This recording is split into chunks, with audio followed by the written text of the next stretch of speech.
नमस्कार बच्चों, मैं इला कुलश्रेष्ठ राजस्थान सरकार और वेदांता के CSR इनिशिएटिव ई कक्षा में आपका स्वागत करती हूं, जिसके टेक्निकल पार्टनर है मिशन ज्ञान। आज हम विज्ञान के 19th चैप्टर जैव विविधता एवं इसका संरक्षण शुरू करेंगे। हम भाग 1 शुरू करने जा रहे हैं, जिसमें हम जैव विविधता पर चर्चा करेंगे। बच्चों, आपने 12th चैप्टर भी पढ़ा था, प्राकृतिक संसाधन एवं उसका संरक्षण पढ़ा था आपने।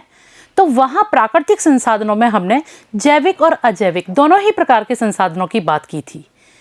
तो देखा जाए तो जो जैविक संसाधन हैं वो जैव विविधता ही तो दर्शाते हैं। तो आइए जान लेते हैं हम कि जैव विविधता किसको कहते हैं। बच्चों, जैव विविधता 2 शब्द हैं यहाँ पे आपके।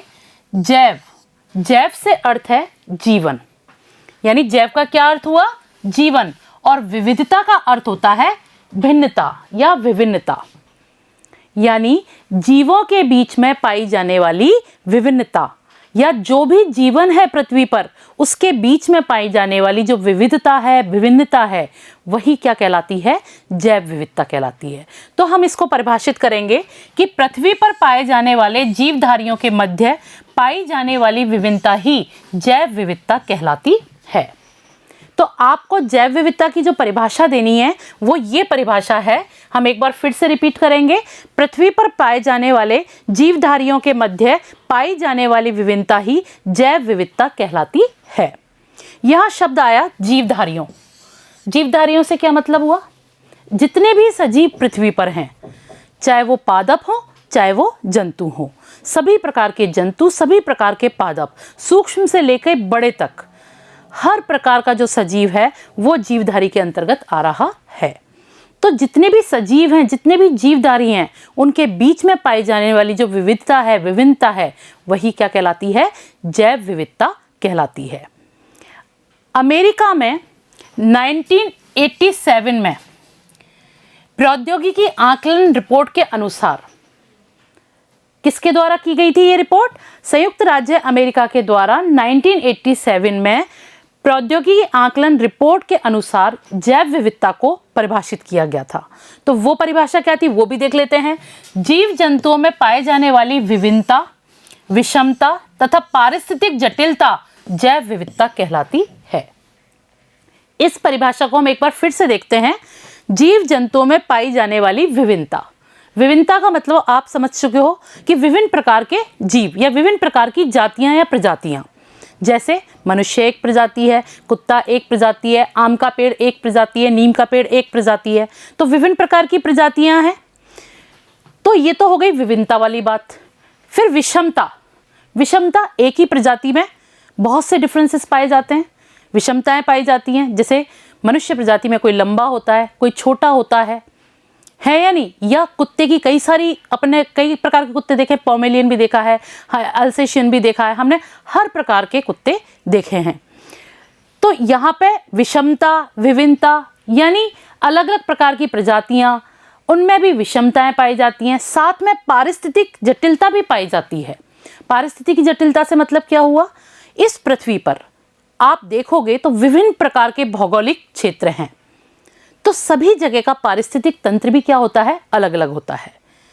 और एक परिस्थिति में रहने वाला जीव जरूरी नहीं है कि वह दूसरी प्रकार की परिस्थिति में भी रह सके। मान लीजिए समुद्र का जो प्राणी है, क्या वो पृथ्वी पर रह सकता है? बिल्कुल नहीं रह सकता। या आप समुद्र में रह सकते हो मछली की तरह? नहीं रह सकते। तो ये क्या हुई? पारिस्थितिक जटिलता हुई या नहीं हमारी? तो वही परिभाषा में दिया गया है कि जीव जंतुओं में पाए जाने वाली विभिन्नता, विषमता तथा पारिस्थितिक जटिलता ही क्या कहलाती है? जैव विविधता कहलाती है। यहाँ पर हमने जैव विविधता की 2 परिभाषाएं पढ़ी। एक तो संयुक्त राज्य अमेरिका द्वारा 1987 में प्रौद्योगिक आकलन रिपोर्ट के अनुसार दी गई जैव विविधता की परिभाषा पढ़ी, और एक हम जो सामान्य रूप में जैव विविधता की परिभाषा देते हैं वो पढ़ी। तो आपसे जिस भी तरह की जैव विविधता की परिभाषा पूछी जाएगी, आपको वो परिभाषा देनी पड़ेगी। जैसे अगर सामान्यतः आपका प्रश्न अगर इस तरह से आ गया, जैव विविधता किसे कहते हैं, तो जो हमने ये परिभाषा पढ़ी है, पृथ्वी पर पाए जाने वाले जीवधारियों के मध्य पाई जाने वाली विभिन्नता ही जैव विविधता कहलाती है। इसके साथ आप चाहें तो ये भी लिख सकते हैं शुरू में तो ये परिभाषा हम देंगे। पर यदि हमें यूएसए के द्वारा दी गई प्रौद्योगिकी आकलन रिपोर्ट के अनुसार वाली परिभाषा पूछी जाती है तो हम इस परिभाषा को लिखेंगे। ठीक है बच्चों, अब हम इस टॉपिक पे आगे बढ़ें उससे पहले दो शब्दों के बारे में हम जानेंगे, एक तो प्रजाति और एक है पारिस्थितिक तंत्र, क्योंकि ये दोनों शब्द हमारे बार बार आगे आएंगे। तो पहले हम जानेंगे प्रजाति का अर्थ। प्रजाति किसको कहते हैं? जीवों का ऐसा समूह। किसका? जीवों का, यानी जीवों का ऐसा समूह जिनमें दो बातें होती हैं। एक तो वो एक जैसे हों, पहली बात क्या होनी चाहिए कि उस जीव के जितने भी उस समूह के जितने भी जीव हैं वो कैसे होने चाहिए? एक जैसे होने चाहिए। जो बात ये कह रहा है जीवों का ऐसा समूह, यानी एक समूह है जिसमें जीव मौजूद हैं बहुत सारे, तो उनमें पहली विशेषता ये होनी चाहिए कि वो सभी एक जैसे हों। दूसरी विशेषता कि वो प्राकृतिक परिवेश में रहकर प्रजनन करके संतान उत्पत्ति करते हों। जैसे मनुष्यों का एक समूह, हम सभी एक जैसे हैं, हम सभी का जो आकार है, रंग रूप है, वो क्या है? एक प्रकार का है। हमारे अंदर विभिन्नताएं हैं, विषमताएं हैं, परंतु हम सभी पहचान लेते हैं कि मनुष्य जाति कौन सी है। अब मनुष्य जाति के अंदर ही संतान उत्पत्ति की क्षमता भी रखती है। इसी तरह से कुत्ते हैं, सभी कुत्तों को हम देखते ही पहचान लेते हैं कि ये बिल्ली नहीं, ये कुत्ता है, पहचानते हैं हम। तो कुत्ते प्राकृतिक परिवेश में अपनी संतान उत्पन्न करने की क्षमता भी रखते हैं। तो कोई भी प्रजाति हम किसको कहेंगे? जीवों का एक ऐसा समूह जो दिखने में एक जैसा हो और दूसरी बात क्या? प्राकृतिक परिवेश में प्रजनन करके संतान उत्पत्ति की क्षमता रखते हों। ऐसा समूह ही क्या कहलाता है? प्रजाति कहलाता है। हम देख लेते हैं इसकी परिभाषा, क्योंकि कई बार आपसे पूछी जा सकती है। जीवों का ऐसा समूह जिसके सदस्य दिखने में एक जैसे हो तथा प्राकृतिक परिवेश में प्रजनन करके क्या रखते हो? संतान उत्पन्न करने की क्षमता रखते हो, वही क्या कहलाता है? प्रजाति कहलाता है। वही समूह प्रजाति होता है। ठीक है बच्चों, तो ये तो थी हमारी क्या? प्रजाति की परिभाषा। इसके बाद जो दूसरा शब्द हमारा अक्सर आएगा वो है पारिस्थितिक तंत्र। पारिस्थितिक तंत्र, तंत्र मतलब सिस्टम, आप जानते ही हो। पारिस्थितिकी मतलब किसी भी क्षेत्र विशेष का वो पर्यावरण जिसमें उपस्थित जैविक और अजैविक घटक एक दूसरे से अंतःक्रिया करते हैं। जैविक घटक आपस में भी अंतःक्रिया करते हैं, वही तंत्र क्या कहलाता है? पारिस्थितिक तंत्र कहलाता है। हम इसको परिभाषित करें पहले तो किस प्रकार से करेंगे? किसी क्षेत्र विशेष के समस्त जैविक घटकों की परस्पर तथा उनकी विभिन्न अजैविक घटकों में होने वाली अंतःक्रियाओं से निर्मित तंत्र ही पारिस्थितिक तंत्र कहलाता है। इसका मतलब एक बार हम फिर से समझेंगे कि कोई भी क्षेत्र विशेष हो, उसमें मौजूद जितने भी जैविक घटक हैं वो आपस में भी एक दूसरे पर निर्भर हैं या पदार्थों का आदान प्रदान करते हैं। इसी तरह से उसी क्षेत्र विशेष में मौजूद जितने भी अजैविक घटक हैं वो अजैविक घटक और जैविक घटक भी एक दूसरे से क्या करते हैं? अंतःक्रिया करते हैं। तो इस तरह का कोई भी तंत्र जो होता है वो क्या कहलाता है? पारिस्थितिक तंत्र कहलाता है। किसी भी पारिस्थितिक तंत्र में विभिन्न प्रकार के चक्र भी होते हैं। हमारे खाद्य श्रृंखलाएं होती हैं और खाद्य श्रृंखलाएं मिलकर खाद्य जाल का भी निर्माण कर लेती हैं। खाद्य श्रृंखलाओं से मतलब क्या हुआ? वहाँ कोई ना कोई उत्पादक होगा, जैसे हरे पेड़ पौधे हो गए, उत्पादक हो गए ये। इन उत्पादकों पे कौन आश्रित होगा? कोई ना कोई उपभोक्ता आश्रित होगा। और उपभोक्ता भी कई प्रकार के हो सकते हैं। प्राथमिक उपभोक्ता जो शाकाहारी होते हैं, फिर द्वितीयक उपभोक्ता जो मांसाहारी हो सकते हैं, फिर उपभोक्ता के बाद कौन आते हैं? अपघटक, जो क्या करते हैं? जितनी भी ये प्राकृतिक घटक हैं यानी जैविक घटक हैं उन सबों के मृत कार्बनिक पदार्थों का अपघटन करते हैं। ये क्या होते हैं? अपमार्जक होते हैं।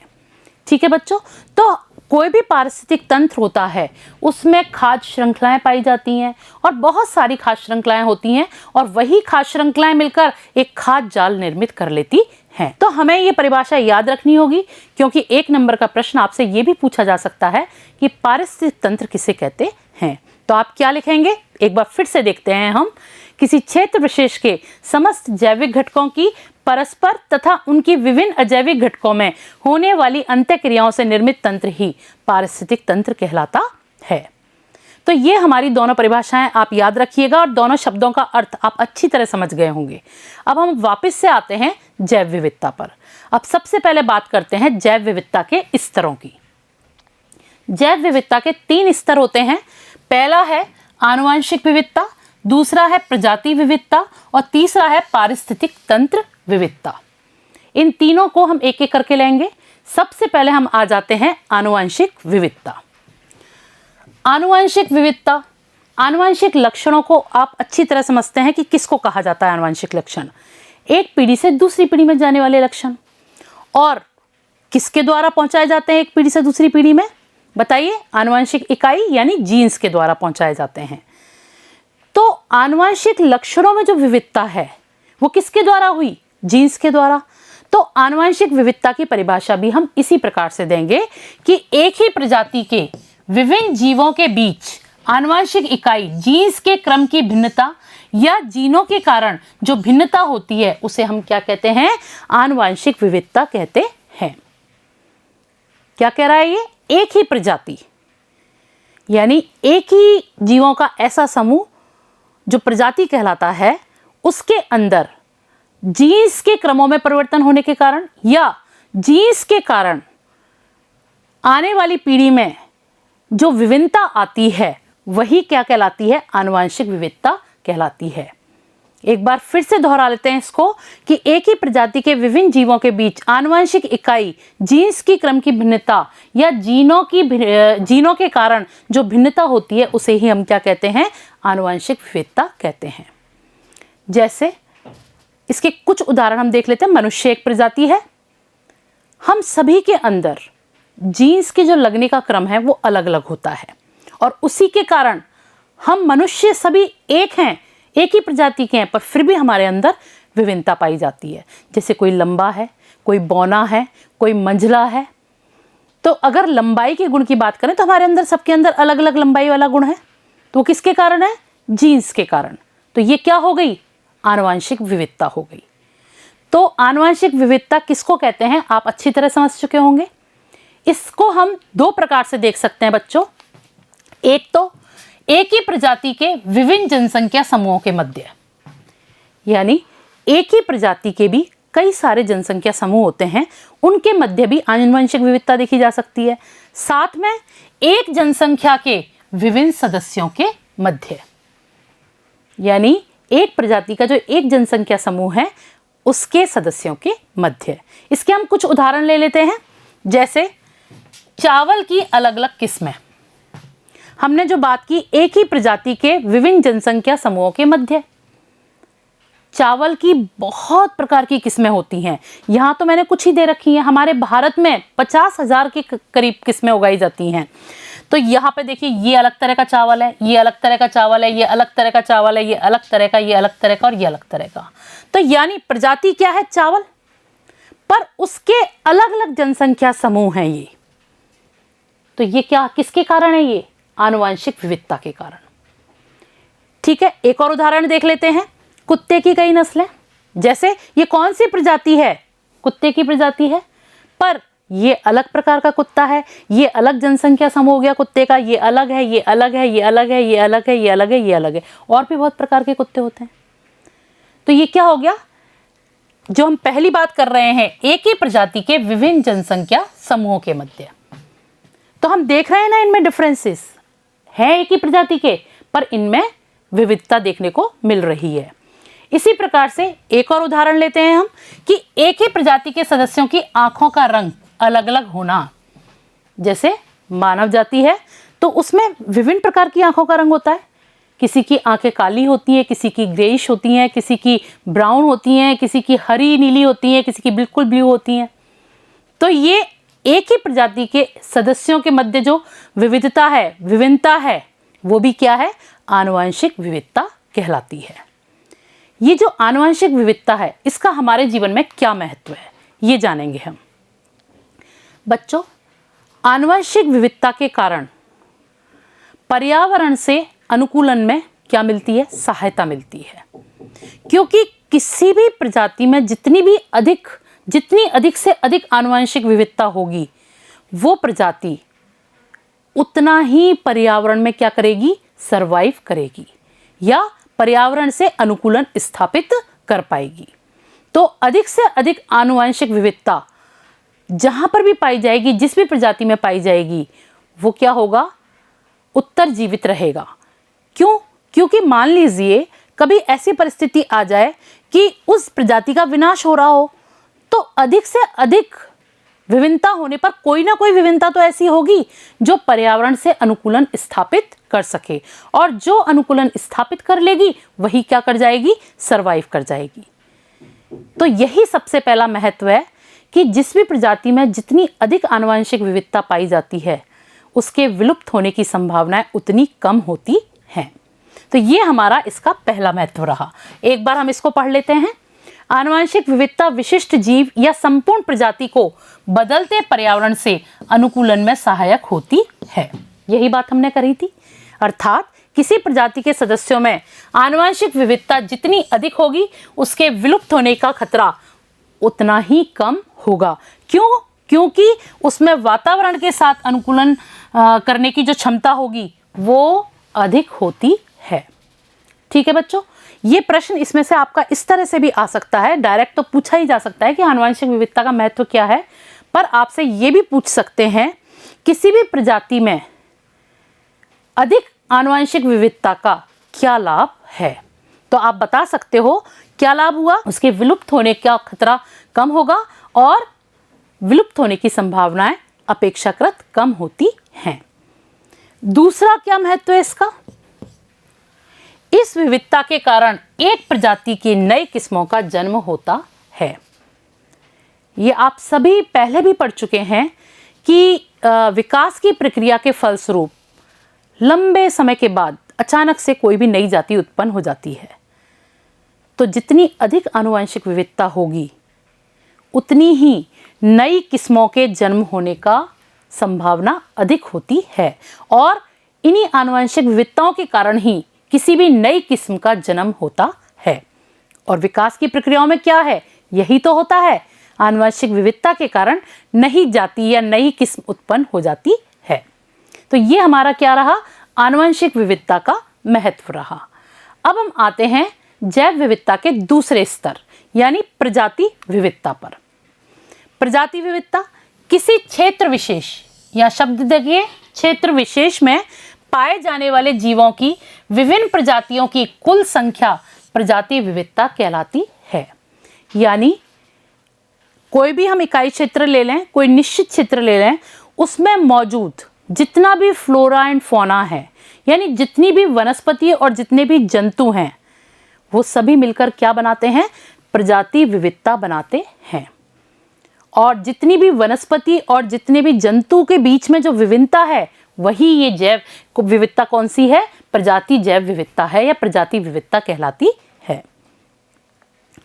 यानी किसी क्षेत्र विशेष में मौजूद जितना भी फ्लोरा और फौना है, या हम कहें जितनी भी प्रकार की वनस्पति और जितने भी प्रकार के जंतु हैं, उनके बीच में जो विभिन्नता है वही क्या है? प्रजाति विविधता कहलाती है। हम कैसे परिभाषित कर रहे हैं इसको फिर से देख लेते हैं। किसी क्षेत्र विशेष में पाए जाने वाले जीवों की विभिन्न प्रजातियों की कुल संख्या क्या कहलाती है? प्रजाति विविधता कहलाती है।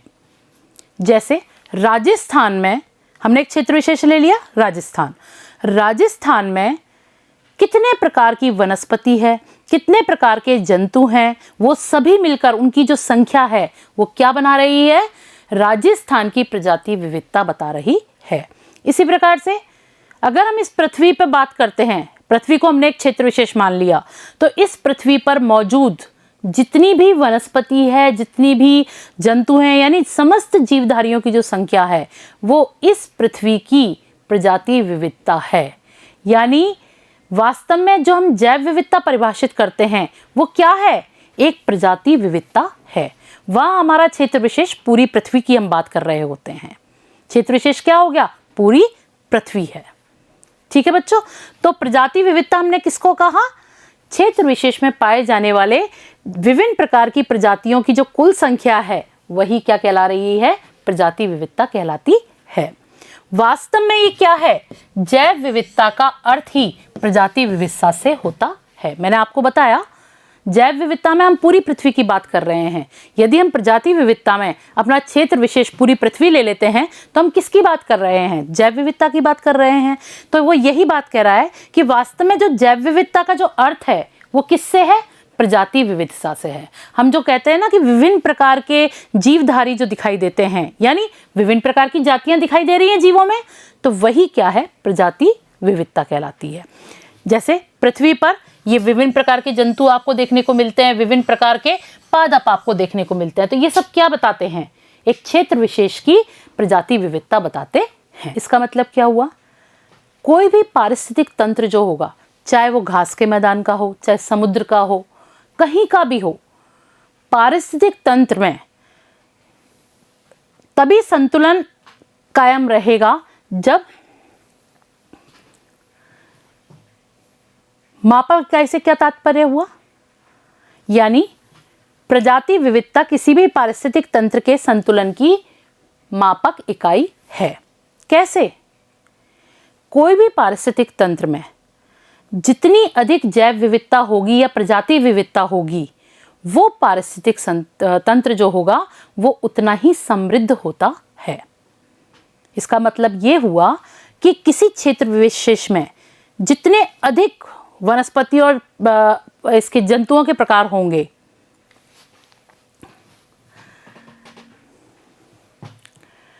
प्रजाति विविधता किसी भी पारिस्थितिक तंत्र के संतुलन की मापक इकाई है।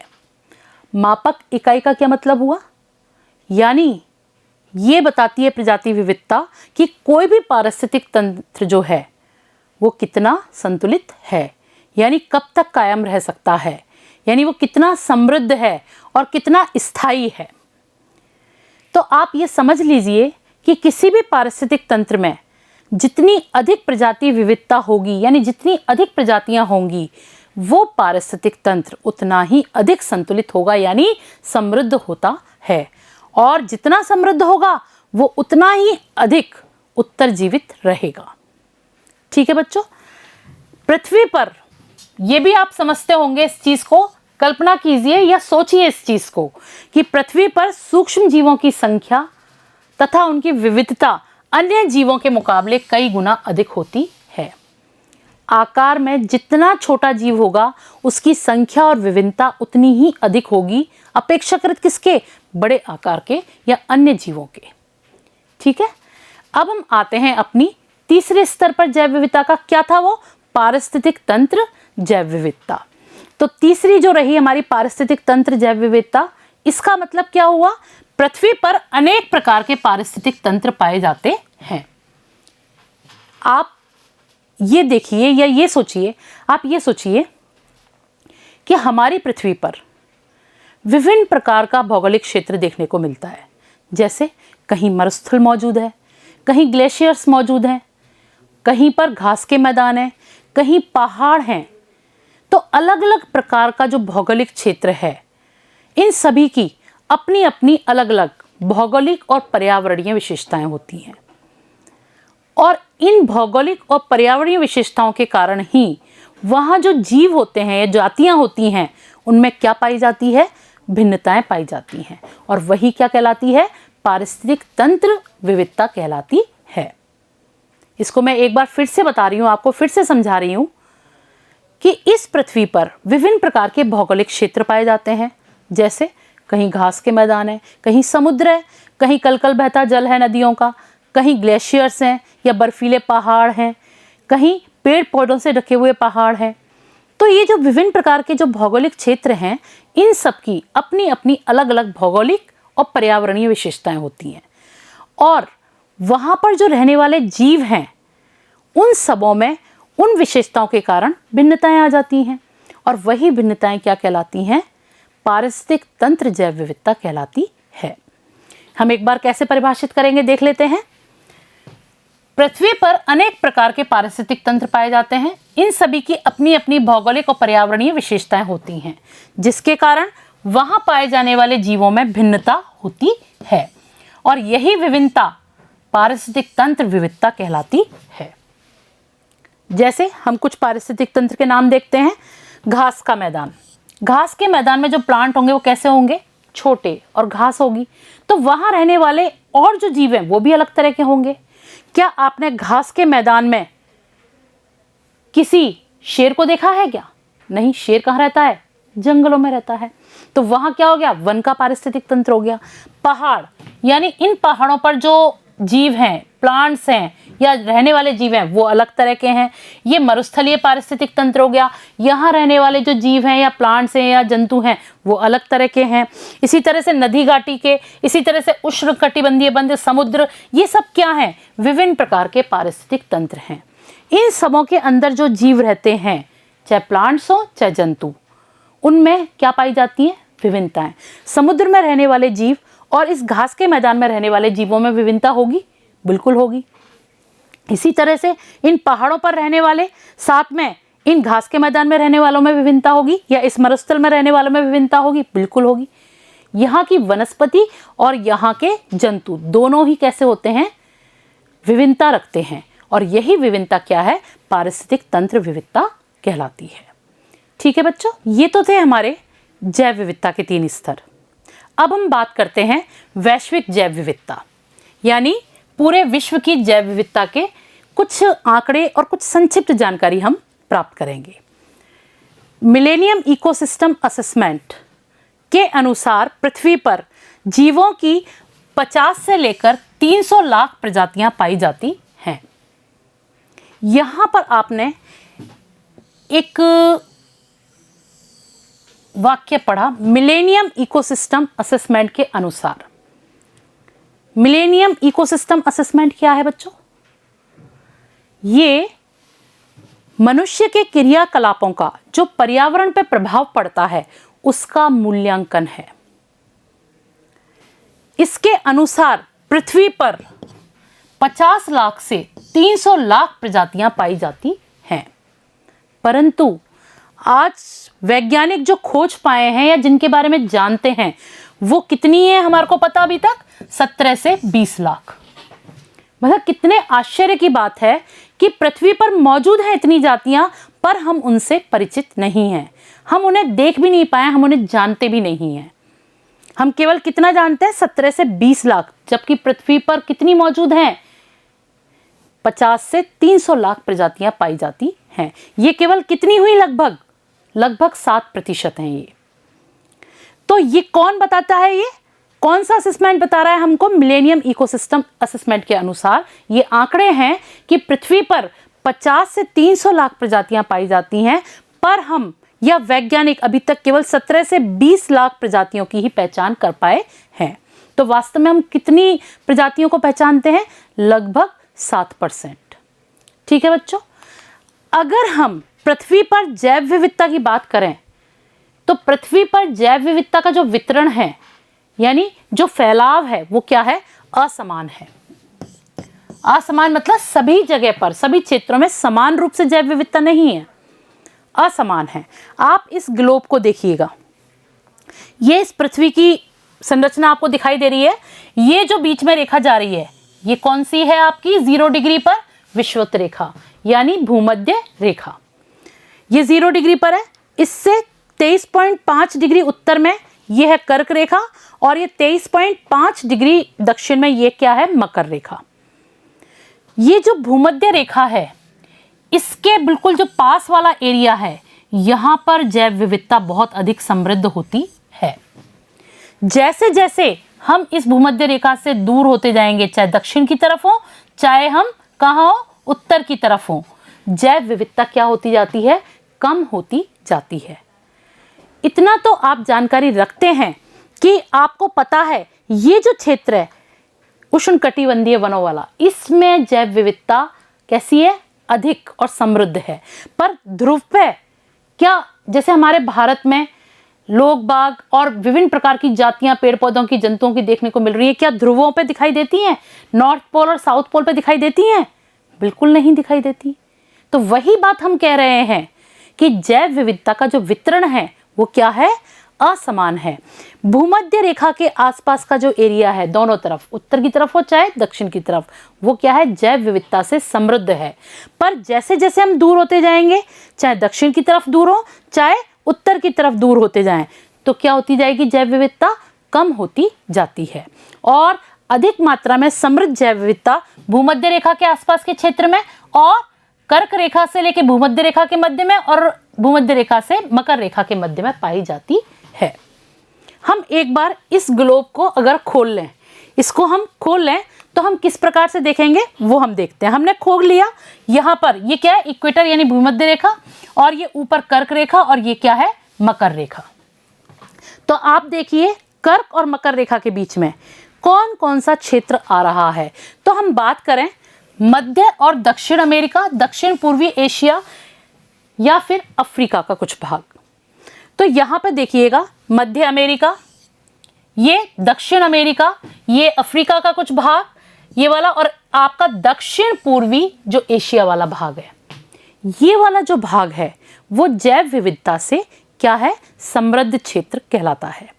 इसकी कुछ विशेषताएं देख लेते हैं हम। यहाँ पर अधिकांश उष्णकटिबंधीय वन पाए जाते हैं। उष्णकटिबंधीय वन वो वन है जहाँ बारिश होती है और धूप भी अच्छी पड़ती है।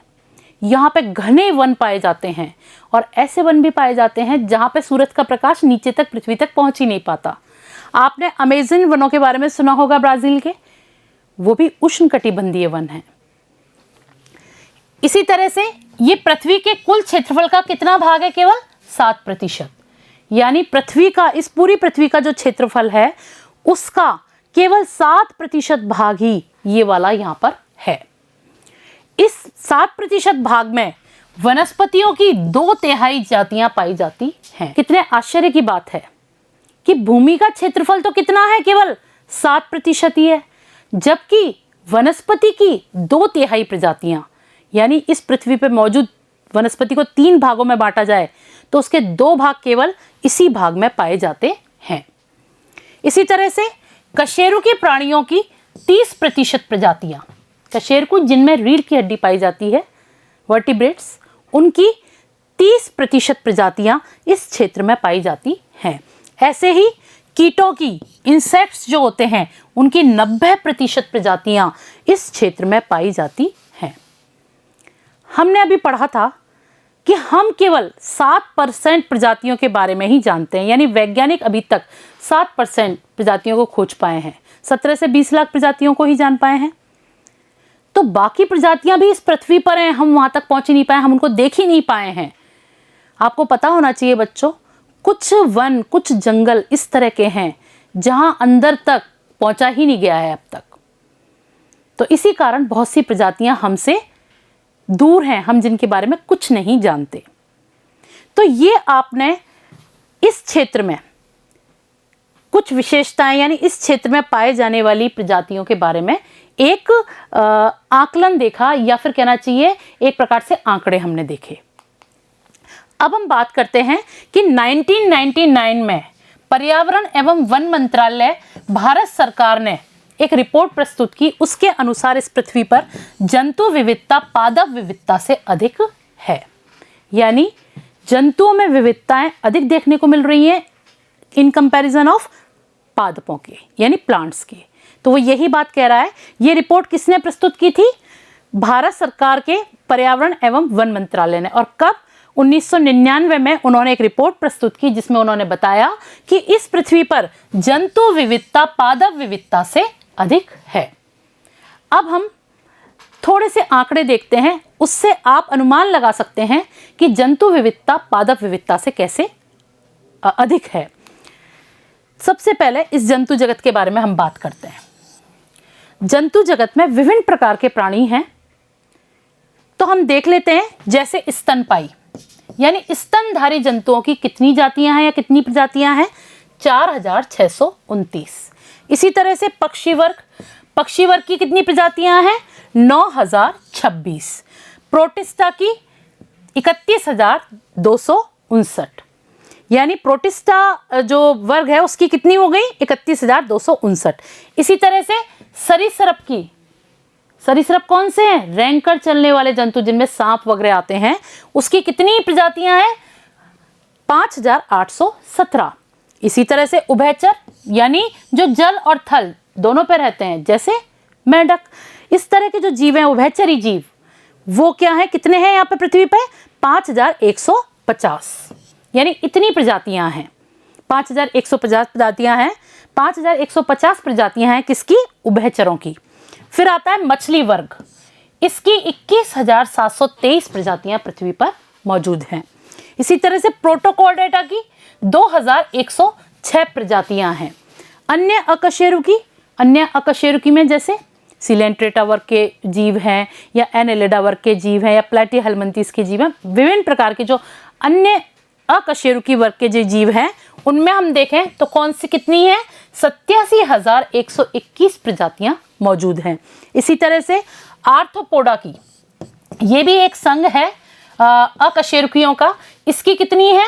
9,87,949। कितनी है? 9,87,949।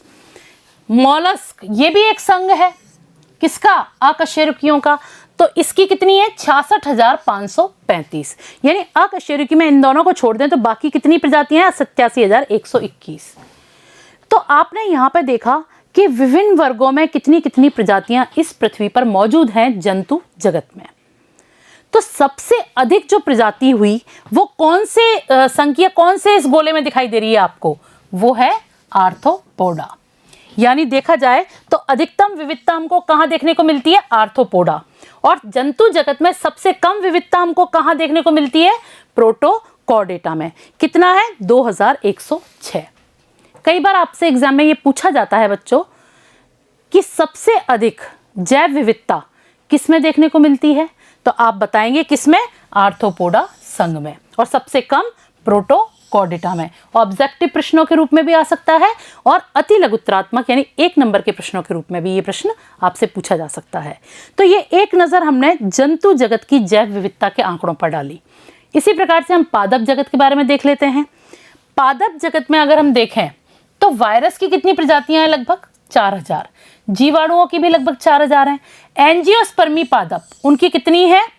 इकाई, ढाई, सैकड़ा, हजार, 10,000, लाख, यानी 2,50,000 प्रजातियां इस पृथ्वी पर हैं। इसी तरह से जिम्नोस्पर्म की 750 प्रजातियां हैं। टेरिडोफाइटा की 13,000 प्रजातियां हैं। ब्रायोफाइटा की 16,000 हैं। लाइकेंस कितनी प्रकार की प्रजाति हैं? 17,000। कवक यानी फंगस कितनी प्रकार की हैं? 72,000 प्रकार के। शैवाल 40,000 प्रकार के। तो ये है पादप जगत के कुछ महत्वपूर्ण और मुख्य प्रजातियों की आंकड़े। तो अगर इसमें देखें तो सबसे अधिक प्रजातियां किस गोले में दिखाई दे रही हैं आपको? एंजियोस्पर्म में। और सबसे कम ये जिम्नोस्पर्म में दिखाई दे रही है। यानी सबसे अधिक पादप विविधता जो है वो है एंजियोस्पर्म में और सबसे कम किस में है? जिम्नोस्पर्म में है। तो ये जो हमने अभी आंकड़े पढ़े, ये किस स्तर पर पढ़े हमने? वैश्विक स्तर पर जैव विविधता के आंकड़े पढ़े। अब हम भारत में जैव विविधता के ऊपर नजर डालते हैं। भारत की जैव विविधता की बात करें तो भारत एक बहुत ही समृद्ध देश है जैव विविधता के मामले में। विश्व के जो 17 वृहद जैव विविधता वाले जो देश हैं, भारत भी उनमें अपना स्थान रखता है। ये छोटी छोटी बातें आपसे एग्जाम में पूछी जाती हैं। इन आंकड़ों को बहुत अच्छी तरह याद रखिएगा बच्चों कि भारत विश्व के 17 वृहद जैव विविधता वाले देशों में आता है। इसकी गणना हम किसमें करते हैं? जैव विविधता से समृद्ध देशों में करते हैं। विश्व की कुल भूमि के क्षेत्रफल का केवल भारत के पास कितना है? 2.4%। ये चीज हमने प्राकृतिक संसाधन वाले पाठ में भी पढ़ी थी कि भारत की भूमि का क्षेत्रफल कितना है? विश्व की कुल भूमि का केवल 2.4%। जबकि यहां पर जैव विविधता कितनी है? 7 से लेकर 8%।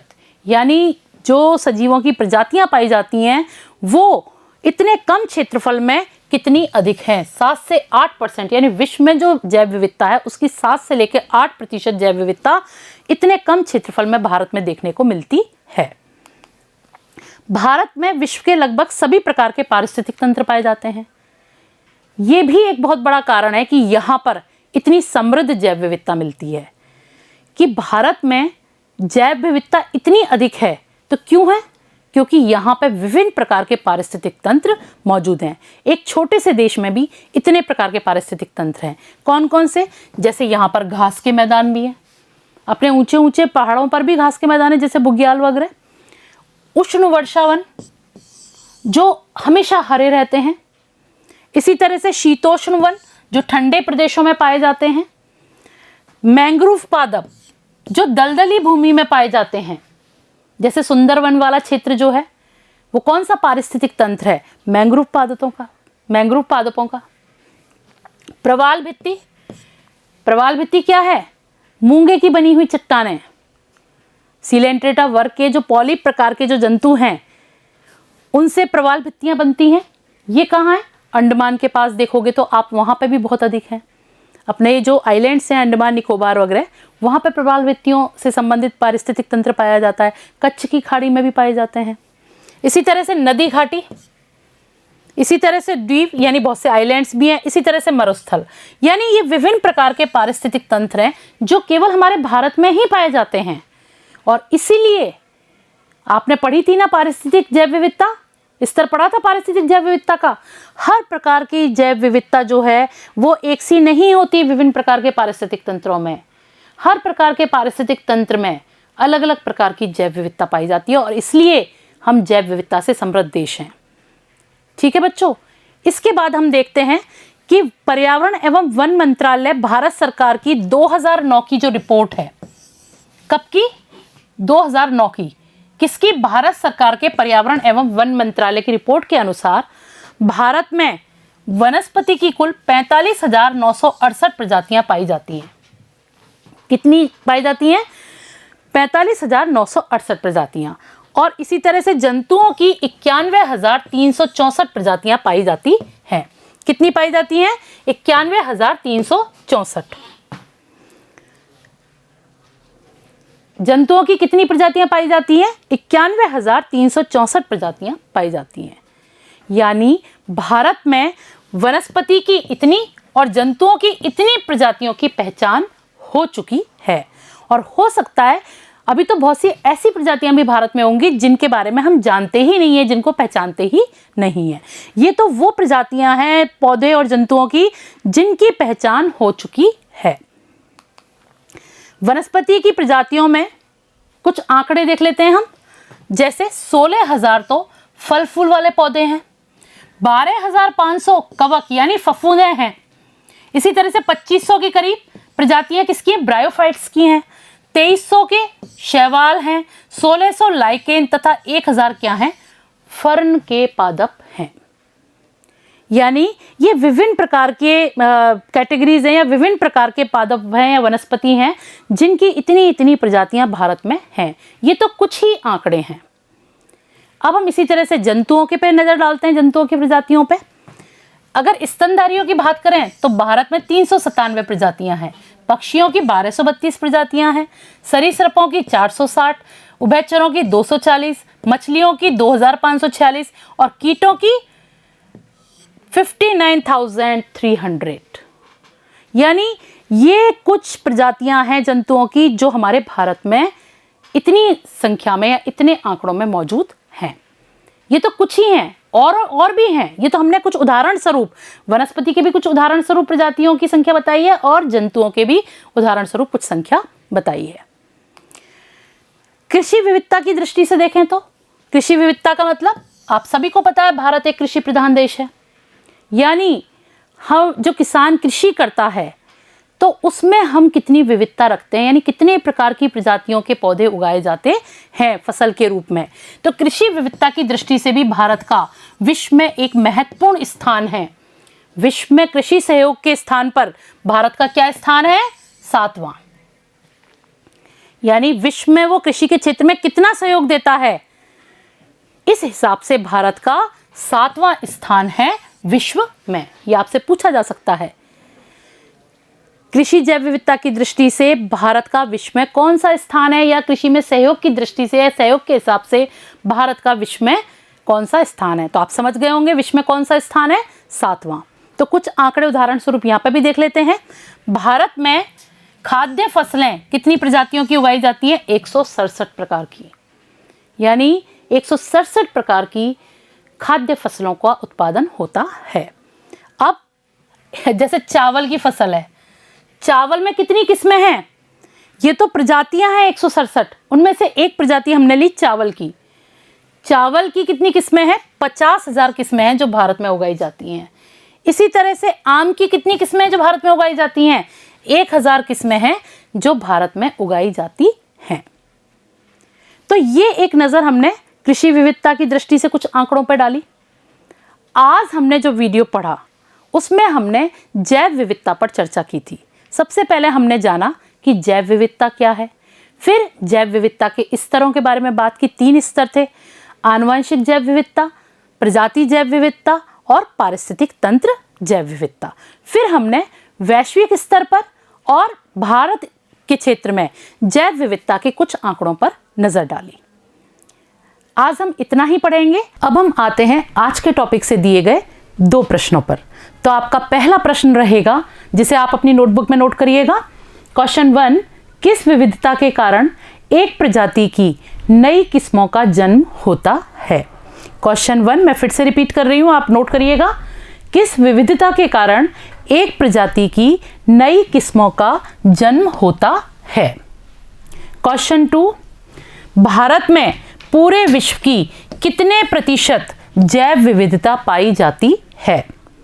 क्वेश्चन 2, भारत में पूरे विश्व की कितने प्रतिशत जैव विविधता पाई जाती है? तो ये थे हमारे इस टॉपिक से दिए गए दोनों प्रश्न। आपने नोट कर लिए होंगे बच्चों। मिलते हैं नेक्स्ट वीडियो में और नेक्स्ट टॉपिक के साथ। ठीक है, धन्यवाद।